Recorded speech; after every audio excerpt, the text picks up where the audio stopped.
اعوذ باللہ من الشیطان الرجیم۔ پناہ مانگتا ہوں میں اللہ کی شیطان مردود سے۔ بسم اللہ الرحمن الرحیم۔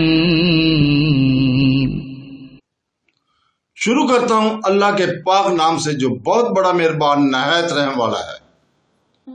وَإِذِ ابْتَلَىٰ إِبْرَاهِيمَ رَبُّهُ بِكَلِمَاتٍ فَأَتَمَّهُنَّ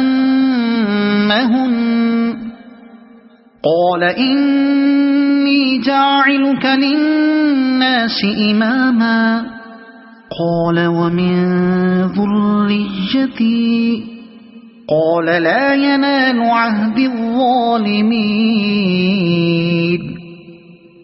جب ابراہیم کو ان کے رب نے کئی باتوں سے آزمایا اور انہوں نے سب کو پورا کر دیا تو اللہ نے فرمایا کہ میں تمہیں لوگوں کا امام بنا دوں گا۔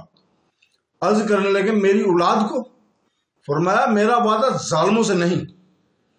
اس آیت میں خلیل اللہ حضرت ابراہیم علیہ السلام کی بزرگی کا بیان ہو رہا ہے، جو توحید میں دنیا کے امام ہیں، جنہوں نے تکالیف پر صبر کر کے احکام الہی کی بجا آوری میں ثابت قدمی اور جوان مردی دکھائی تھی۔ فرماتے ہیں اے نبی، تم ان مشرکین اور اہل کتاب کو جو ملت ابراہیم کے دعوے دار ہیں، ذرا ابراہیم علیہ السلام کی فرما برداری اور اطاعت گزاری کے واقعات تو سناؤ، تاکہ انہیں معلوم ہو جائے کہ دین حنیف پر، اسوہ ابراہیمی پر کون قائم ہے۔ وہ تو آپ اور آپ کے صحاب ہیں۔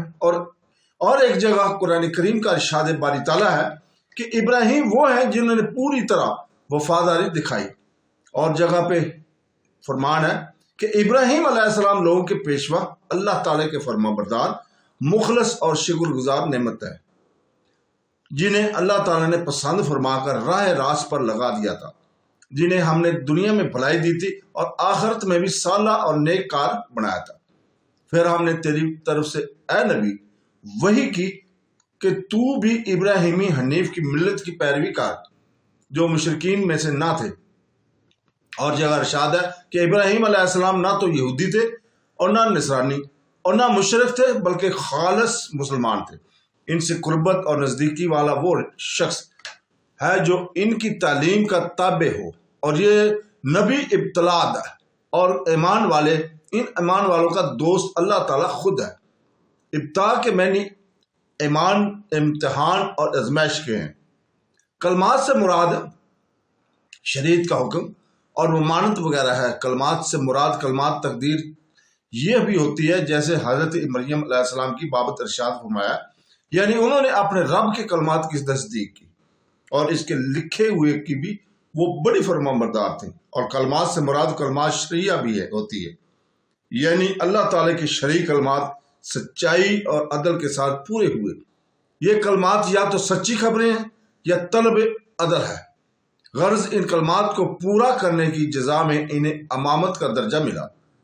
ان کلمات کی نسبت بہت سے اقبال ہیں، مثلا احکام حج، مونچھوں کو کم کرنا، کلی کرنا، ناک صاف کرنا، مسواک کرنا اور سال کے بال مٹوانا، یا رکھنا تو مانگ نکالنا، ناخل کاٹنا، زیر ناف کے بال لینا، ختنہ کرانا، بغل کے بال لینا، پیشاب پیخانہ کے بعد استنجا کرنا، جمعہ کے دن غسل کرنا، طواف کرنا، صفا اور مروہ کے درمیان صحیح کرنا، رمی جمال کرنا، طواف اواسا کرنا۔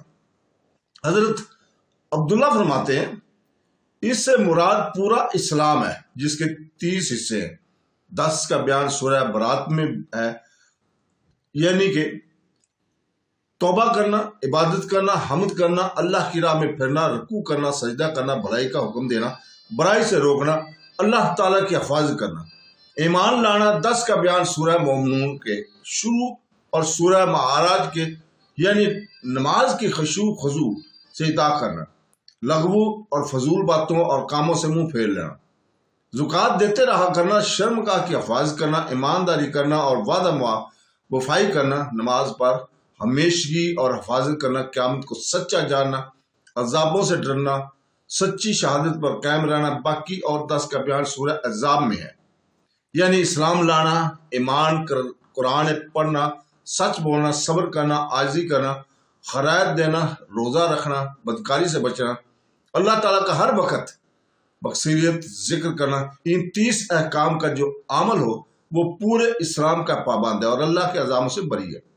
کلمات ابراہیم میں سے اپنی قوم سے علیحدگی کرنا، بادشاہت وغیرہ سے نہ ڈر ہو کر اسے بھی تبلیغ کرنا، پھر اللہ کی راہ میں جو مصیبت ہے اس پر صبر اور سہار کرنا، پھر وطن اور گھر بار کو اللہ تعالی کی راہ میں چھوڑ کر ہجرت کرنا، مہمانداری کرنا، جانی اور مالی مصیبت اللہ کی راہ میں برداشت کرنا، یہاں تک کہ بچہ کو اللہ تعالی کی راہ میں قربان کرنا، وہ بھی اپنے ہی ہاتھ سے۔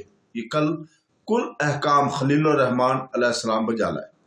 سورج، چاند، ستاروں سے بھی آپ کی آزمائش ہوئی، امامت کے ساتھ، بیت اللہ بنانے کا حکم کے ساتھ، احکام حج کے ساتھ، مقام ابراہیم کے ساتھ، بیت اللہ کے رہنے والوں کے روز یوں کے ساتھ، حضرت محمد صلی اللہ علیہ وسلم کو آپ کے دین پر بھیجنے کے ساتھ بھی آزمائش ہوئی۔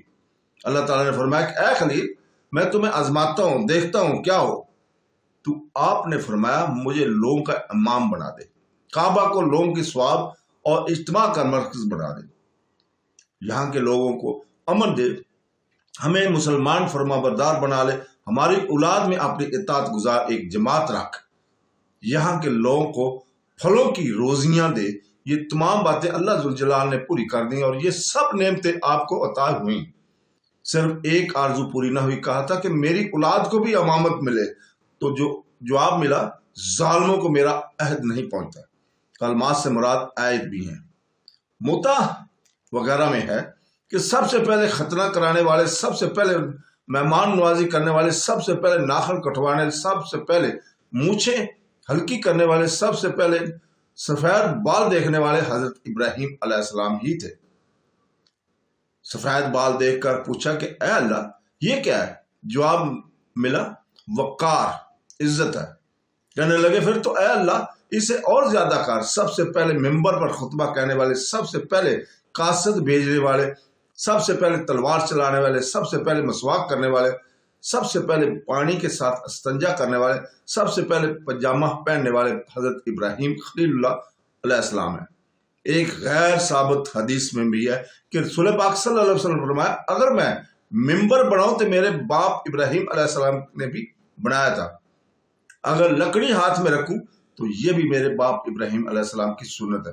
مختلف صحابہ و تابعین وغیرہ سے کلمات کی تفسیر میں جو کچھ انہوں نے کہا تھا ہم نے نقل کر دیا ہے، اور ٹھیک بھی یہی ہے کہ یہ سب باتیں ان کلمات میں تھیں، کسی خاص تخصیص کی کوئی قوی وجہ ہمیں نہیں ملی۔ صحیح مسلم میں حضرت عائشہ رضی اللہ عنہ سے روایت ہے کہ رسول پاک صلی اللہ علیہ وسلم نے فرمایا 10 باتیں فطرت کی اور اصل دین کی ہیں، مونچھیں کام کرنا، داڑھی بڑھانا، مسواک کرنا، ناک میں پانی دینا، ناخن کاٹنا، اوریاں دھونا، بغل کے بال لینا، زیر ناف کے بال لینا، استنجا کرنا۔ راوی کہتا ہے کہ میں 10ویں بات پر بھول گیا، شاید کلی کرنا تھی۔ بخاری مسلم میں ہے حضور پاک صلی اللہ علیہ وسلم فرماتے ہیں 5 باتیں فطرت کی ہے، ختنہ کرنا، موئے زہار لینا، مونچھیں کام کرانا، ناخن لینا، بغل کے بال لینا۔ ایک حدیث میں ہے کہ حضرت ابراہیم علیہ السلام کو وفاق کرنے والا اس لیے فرمایا کہ وہ ہر صبح کے وقت پڑھتے تھے۔ ایک روایت میں ہے کہ ہر دن 4 رکعتیں پڑھتے تھے، لیکن یہ دونوں حدیث ضعیف ہیں اور ان میں کئی کی راوی ضعیف ہیں، اور ضعیف کی بہت سی وجوہات ہیں، بلکہ ان کی روایت ضعیف کا ذکر کیے بغیر بیان کرنی جائز نہیں۔ متن بھی ضعیف پر دلالت کرتا ہے۔ حضرت ابراہیم علیہ السلام اپنی امامت کی خوشخبری سن کر اپنی اولاد کے لیے بھی یہی دعا کیا کرتے تھے۔ وہ قبول تو ہو جاتی ہے لیکن ساتھ ہی خبر دی جاتی ہے کہ آپ کی اولاد میں ظالم بھی ہوں گے جنہیں اللہ تعالیٰ کے عہد نہ پہنچے گا، وہ امام نہ بنائے جائیں گے، نہ ان کی اقتداء اور نہ پیروی کی جائے گی۔ سورہ عنکبوت کی آیت میں مطلب کو اور واضح کر دیتی ہے کہ خلیل اللہ کی یہ دعا بھی قبول ہوئی۔ وہاں ہے کہ یعنی ہم نے ان کی اولاد میں نبوت اور خطاب رکھ دی۔ حضرت ابراہیم علیہ السلام کے بعد جتنے انبیاء علیہ السلام اور رسول آئے وہ سب آپ ہی کی اولاد میں سے تھے، اور جتنی کتابیں نازل ہوئی سب آپ ہی کی اولادوں میں ہوئیں۔ یہاں یہ بھی خبر دی گئی ہے کہ ابراہیم علیہ السلام کی اولاد میں ظلم کرنے والے بھی ہوں گے۔ حضرت مجاہد رحمۃ اللہ علیہ فرماتے ہیں مطلب یہ کہ میں ظالم کو امام نہیں بڑھاؤں گا۔ ظالم سے مراد بعض نے مشرک بھی لی ہے، عہد سے مراد امر ہے۔ ابن عباس رضی اللہ تعالیٰ فرماتے ہیں کہ ظالم کو کسی چیز کا والی اور بڑا نہ بنانا چاہیے، گو وہ اولاد ابراہیم علیہ السلام میں سے ہو۔ حضرت خلیل اللہ کی دعا ان کی اولاد کے نیکیوں کے حق میں قبول ہوئی ہے۔ یہ بھی میں نے کیا گیا کہ ظالم کا کوئی عہد نہیں کہ اس کی اطاعت کی جائے، اس کا عہد توڑ دیا جائے، پورا نہ کیا جائے۔ اور یہ بھی مطلب ہے کہ قیامت کے دن اللہ کا وعدہ اس سے کچھ نہیں، دنیا میں تو خیر کھا پی رہا ہے اور عیش و عشرت کر رہا ہے۔ عہد سے مراد دین بھی ہے، یعنی تیری تمام اولاد دیندار نہیں، جیسے وہ اور جگہ فرمایا ہے اللہ تعالیٰ نے، یعنی ان کی اولاد میں بھلے بھی ہے اور برے بھی، اور اطاعت کے معنی بھی کیے گئے ہیں، یعنی اطاعت صرف معروف اور بھلائی میں ہے، اور عہد کے معنی نبوت کے بھی ہے۔ اب ابن خوزی مالکی رحمۃ اللہ فرماتے ہیں ظالم شخص نہ تو خلیفہ بن سکتا ہے اور نہ حاکم، نہ مفتی، نہ گواہ اور نہ راوی۔ صدق اللہ العظیم۔